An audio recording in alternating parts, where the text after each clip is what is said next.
They called him paranoid. They said he was cold, calculating, detached from humanity. But while they smiled at their enemies and welcomed betrayal into their homes, he built walls they couldn't breach.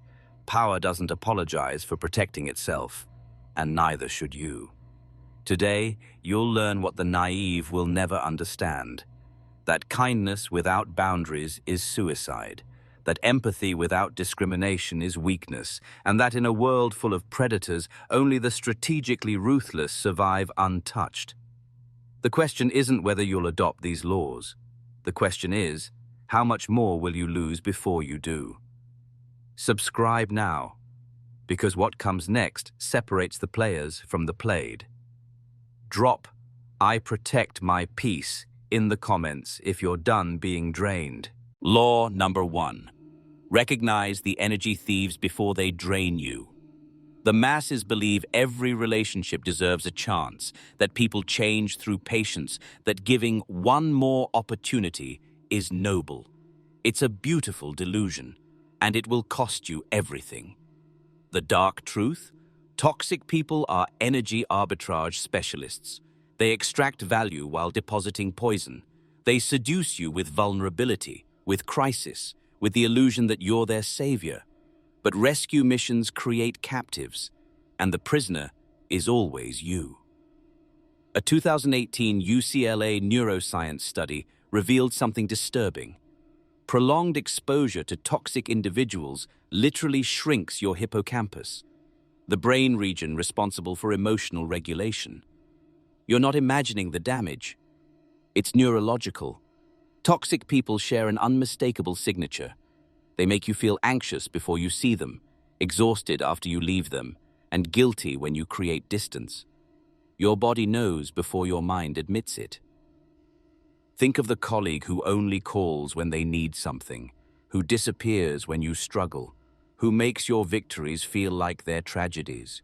You keep answering because you've been programmed to believe that boundaries equal cruelty. They haven't. As Machiavelli warned, men are so simple of mind and so dominated by their immediate needs that a deceitful man will always find plenty who are ready to be deceived.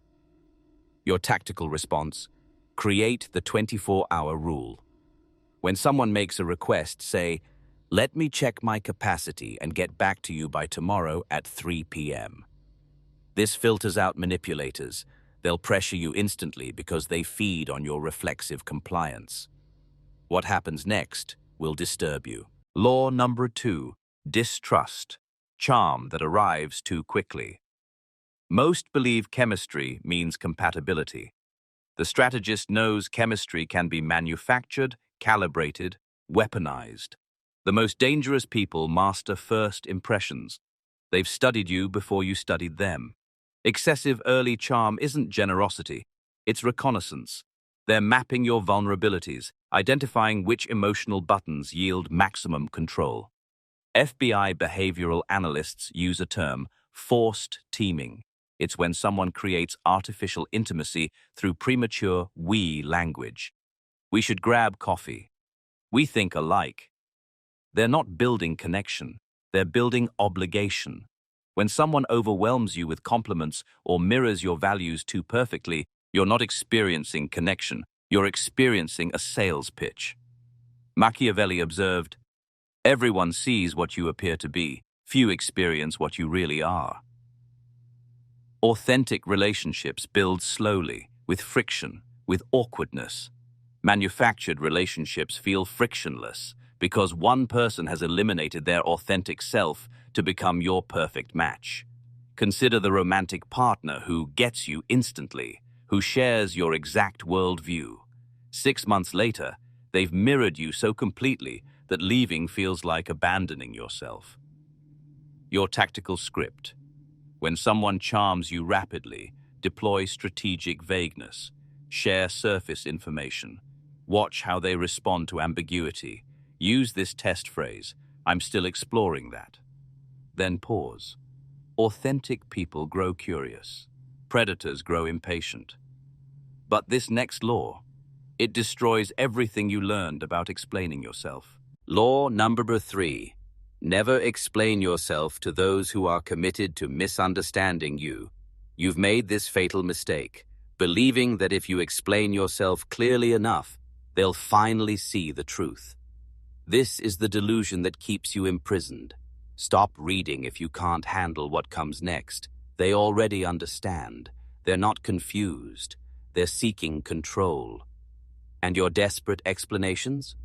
Those are the chains you forge yourself, link by link, word by word.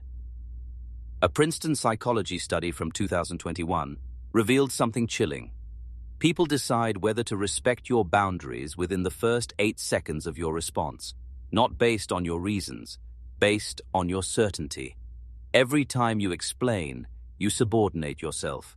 Every time you justify, you grant them authority over your choices. You've transformed from sovereign to defendant. Machiavelli understood. Men judge generally more by the eye than by the hand, for everyone can see but few can feel.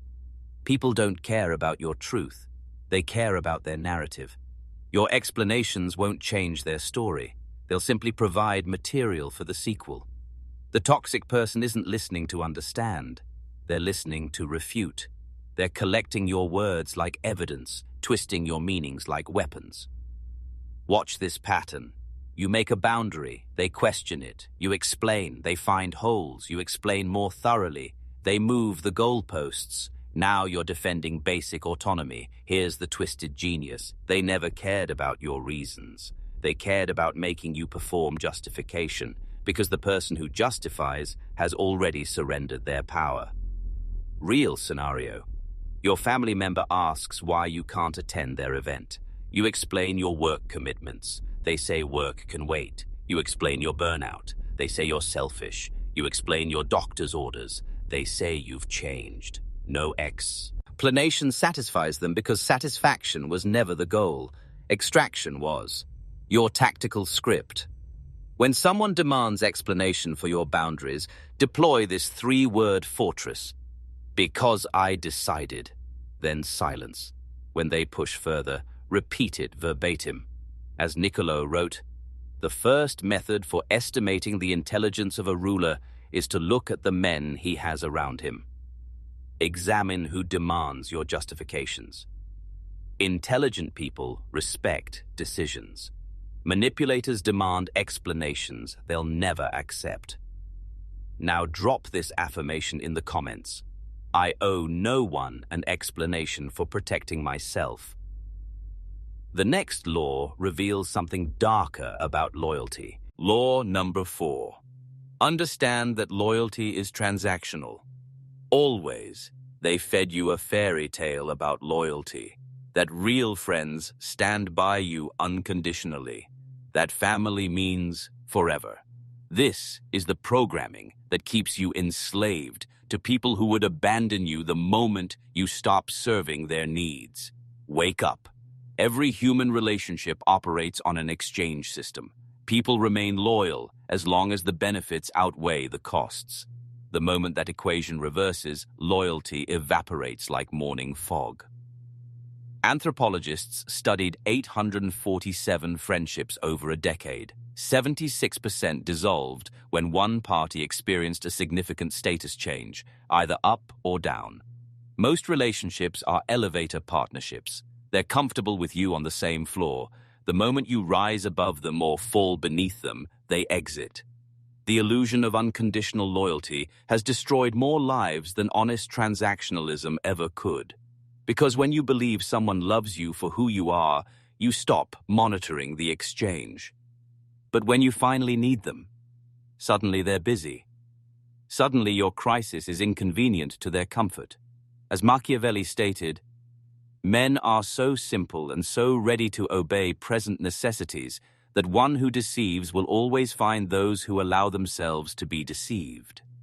Machiavelli also observed, friendships that are obtained by payments and not by greatness or nobility of mind may indeed be earned, but they are not secured. Your payments have stopped. Watch their friendship evaporate. Here's the pattern you've ignored. Notice who shows up when you have nothing to offer. That dinner invitation when you're broke, who extends it? That phone call when your status has tanked, who makes it? That's your actual circle. Everyone else is networking. Picture this. You've been the supportive friend for years, listening at 2 a.m., lending money, celebrating their victories while swallowing your struggles. Then you face a genuine crisis. You call them, voice shaking. Watch their response in slow motion. The pause that's too long. The tone that's suddenly flat. I'm overwhelmed right now. They're not overwhelmed. They're recalculating. You've become a liability. Your tactical move: conduct annual loyalty audits. List who's received your time and energy. List what you've received in return. The imbalance will shock you. Then adjust accordingly. When someone asks why you've pulled back, I'm being more intentional about where I invest my energy. This next principle exposes your biggest vulnerability. Law number 5. Your empathy is your exploitable code. Encrypt it. The world programmed you with a dangerous belief. That empathy is your superpower. That feeling deeply makes you evolved, enlightened, morally superior. It's a trap. A beautiful, devastating trap. Read that sentence again. The brutal reality. Your empathy is the back door through which predators access your entire system. They don't need to break down your walls when you've left the gate wide open. Neuroscientists at Yale identified empathy hijacking, when toxic individuals deliberately trigger your mirror neurons to create shared suffering that obligates you to fix their problems. Your compassion isn't a strength they admire, it's a vulnerability they exploit. Toxic people are empathy hackers. They know exactly which story triggers your rescue response, which vulnerability makes you lower your boundaries, which crisis makes you forget your own needs. They're not sharing their pain because they trust you. They're deploying it because they've identified you as an empath, someone whose programming forces them to fix, save, and suffer alongside others. As Machiavelli observed, the promise given was a necessity of the past. The word broken is a necessity of the present. They promise to change if you just help them this one time, but your help becomes an expectation, and their promises become worthless. Consider this scenario. Someone shares a traumatic story, voice cracking perfectly, eyes welling strategically, and suddenly you're consumed with helping them. You cancel your therapy to counsel them. You drain your savings to rescue them. Meanwhile, they're running this same operation on 3 other empaths. You're not special to them. You're simply available. As Robert Greene noted, the best deceivers cloak their roguish qualities. They cultivate an air of honesty in one area to disguise dishonesty in others. The D, arcest part, they'll punish you when you stop providing supply. When your empathy well runs dry, suddenly you're the villain. You're selfish. You've changed. This is the final manipulation, making you feel guilty for refusing to continue your own exploitation. Your tactical response. Before engaging someone's emotional crisis, ask 3 questions. Is this person seeking solutions or attention? Have they exhausted their own resources first? Will helping them harm me? If question 3 is yes, your answer is no. Use this phrase. That sounds difficult. What have you tried so far, and what's your next 3 steps? Comment this phrase right now. I protect my empathy like I protect my bank account. Stop. Right now, 63% of people who started this video have already quit. They couldn't handle what came before this moment. Law 6 is where I lose the rest, because it teaches you to let your enemies destroy your reputation, then build an empire on the ashes. If you're still here, you're different. Keep watching. Law number 6. Let your enemies destroy your reputation. Then build an empire on the ruins. There's a paralyzing fear that controls you. What will people think? What will they say? How will you recover if your reputation is damaged? This terror keeps you compliant, keeps you small, keeps you dancing to their music. But here's the Machiavellian secret. Your reputation is not your reality. It's a collective hallucination maintained by people who don't know you, managed by people who want to control you, and weaponized by people who envy you. A Harvard Business School study analyzed 312 public figures who faced reputation attacks. Those who defended themselves publicly had a 68% likelihood of career stagnation. Those who ignored the attacks and focused on building results, 71% experienced significant growth within 2 years. The moment you stop defending it, you become ungovernable. Toxic people assassinate reputations for one reason: to make you predictable. When you fear social consequences, you become controllable through gossip, containable through rumors. They whisper to your colleagues. They construct a narrative where you're the villain. And what do? You exhaust yourself trying to correct the record. This is the trap. Your defensiveness validates their accusations. Machiavelli observed, "The lion cannot protect himself from traps, and the fox cannot defend himself from wolves. One must therefore be a fox to recognize traps, and a lion to frighten wolves. Sometimes you must let them believe they've destroyed you. Let them celebrate. Let them spread their lies. While they're performing character assassination, you're building actual power in the shadows." Consider Napoleon's exile to Elba. His enemies toasted champagne in Vienna, convinced they'd neutralized him. They celebrated. They stopped watching. Then he returned with 1,000 men, and within 100 days, invaded France again without firing a shot, because they'd underestimated a man who'd stopped caring about their opinion of him. Your comeback won't be a defense. It will be a demonstration so overwhelming that their lies become irrelevant against your evidence. As Machiavelli taught, men ought either to be well treated or crushed, because they can avenge themselves of lighter injuries, of more serious ones they cannot. Your tactical application. When someone spreads lies, resist defending yourself publicly. Document everything privately. Build your case in silence. Focus on creating undeniable results. Use this response to flying monkeys. Believe what serves you. I'm too busy building to debate fiction. The next law exposes the most dangerous misconception about conflict. Law number 7. The person who needs peace more always loses the war. You've been operating under a catastrophic belief that if you just keep the peace, if you avoid conflict, if you accommodate their demands, eventually harmony will prevail. This is the negotiation strategy of the conquered. The dark truth: toxic people can smell your desperation for peace the way sharks smell blood in water. And the moment they detect it, they know exactly how much chaos to create to extract whatever they want from you. Corporate negotiators call it walk-away power. Whoever can afford to walk away from the deal holds all the leverage. Your need for peace isn't a virtue they respect.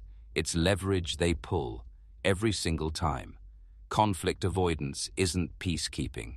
It's surrender on an installment plan. You think you're being the bigger person, but here's what's actually happening. Every time you sacrifice your boundary to avoid confrontation, you're training them that pressure works. You're teaching them that your no is always negotiable. Machiavelli understood this when he wrote, "Wars begin when you will, but they do not end when you please." The conflict you're avoiding today doesn't disappear. It compounds. It accumulates interest. It grows in the dark like a tumor while you pretend you've achieved peace. Picture this sequence. That co-worker takes credit for your work. You say nothing to keep things professional. 3 months later, they're interviewing for the promotion you earned. That family member boundary tests at Thanksgiving. You tolerate it to avoid drama. Now every holiday is a hostage situation. That friend constantly cancels but expects your availability. You understood their busy season. Now you're the on-call therapist with no reciprocity. Your romantic partner crosses a clear boundary. You express discomfort, They apologize, then immediately create a crisis. Their car broke. Down. Their mother is sick. You drop the boundary conversation to address their emergency. Notice the pattern? They've learned that manufacturing chaos makes you forget your needs. Your tactical script. When someone pressures you to concede for peace, use this phrasing. I'm comfortable with this being uncomfortable for as long as it needs to be. Then stop talking. They expected negotiation. You gave them finality. As Machiavelli advised, he who is highly esteemed is not easily conspired against. Drop this in the comments now. I choose conflict over capitulation. But this next principle, it reveals the ultimate power move. Law number 8. Master the art of becoming psychologically expensive. There's one element that separates the exploited from the untouchable. Your accessibility. You're available. You're responsive. You're dependable. You answer their calls, reply within minutes, accommodate their schedules, adjust your life to fit their convenience. You think this makes you a good person. It makes you cheap. Listen to this economic reality. Value is determined by scarcity and cost. A Stanford economist analyzed 200 professional relationships and discovered something revealing. People valued accessibility inversely to how easily it was granted. Colleagues who responded immediately were rated 40% less competent than those who imposed strategic delays, even when work quality was identical. When you're always available, you signal that your time has no competing demands. When you're endlessly accommodating, you advertise that your priorities are negotiable. The Machiavellian principle here cuts deep. Never show your hand. But the modern translation is more powerful. Never show your availability. Toxic people are cost-benefit calculators. They're constantly assessing which relationships provide maximum extraction with minimum investment. When dealing with you is effortless, when accessing you requires no planning, when manipulating you carries no consequences, you've become their convenience store. Open 24 hours, always stocked, never closed. Watch how the powerful operate differently. They're selective with their time. They create waiting periods. They don't explain their unavailability. When you text, they respond on their schedule. When you call, it goes to voicemail first. When you invite, they check their calendar and get back to you. This isn't playing games. This is maintaining value through strategic unavailability. As Robert Greene wrote, everything is judged by its appearance. What is unseen counts for nothing. Stand out. Consider the colleague everyone respects versus the colleague everyone exploits. The respected one doesn't attend every meeting, doesn't respond to every email immediately. They've made themselves expensive, not through arrogance but through boundaries that communicate value. The exploited colleague? Always helpful, always available, and somehow always overlooked for advancement.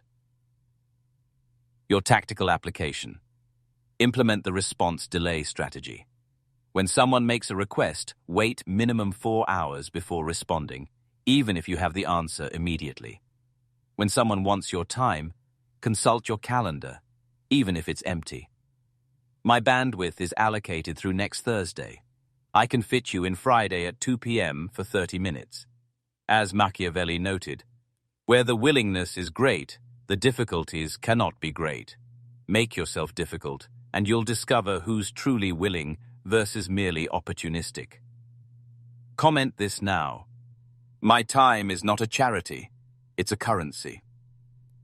What comes next is the most dangerous law, the one that transforms everything. Law number 9. Become unreachable without disappearing. The ghost protocol. You've reached the final trap. You believe that boundaries mean walls, that protection means isolation, that becoming untouchable requires becoming unavailable to everyone. This is the amateur's interpretation. The master understands something far more sophisticated. True power isn't absence, it's selective presence.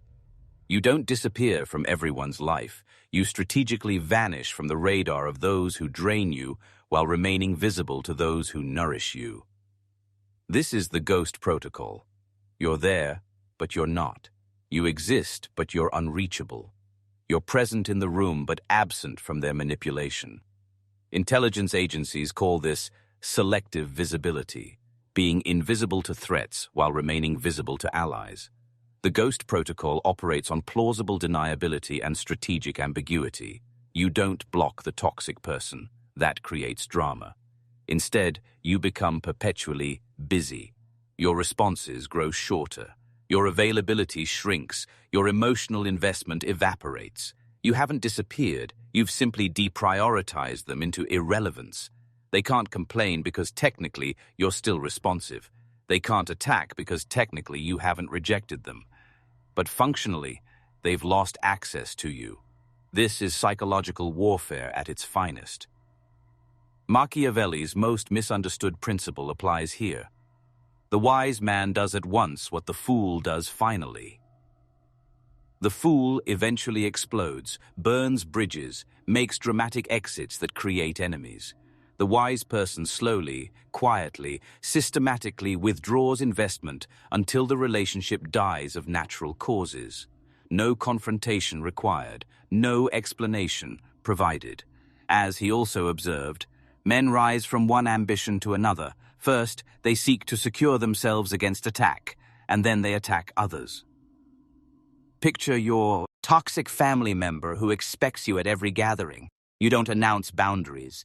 You simply become unavailable more frequently. Can't make it this Sunday. Prior commitment. Wish I could, but I'm prioritizing rest this month. No details, no guilt. Within 6 months, they stop expecting you, and you've reclaimed your time without a single argument. Your tactical script. When questioned about your distance, deploy strategic vagueness. I've been in my own world lately, processing some things. You haven't lied, haven't attacked, haven't created conflict. When they push for specifics, just navigating some personal territory, I'll reach out when I have capacity. You're no longer the people pleaser bleeding for approval, not the empath sacrificing for everyone except themselves. You're becoming sovereign, psychologically free, emotionally fortified, strategically untouchable. Here's your binary choice. Keep explaining yourself to people who will never understand, stay comfortable, and exploitable. Or implement these laws immediately. Stop explaining. Start auditing.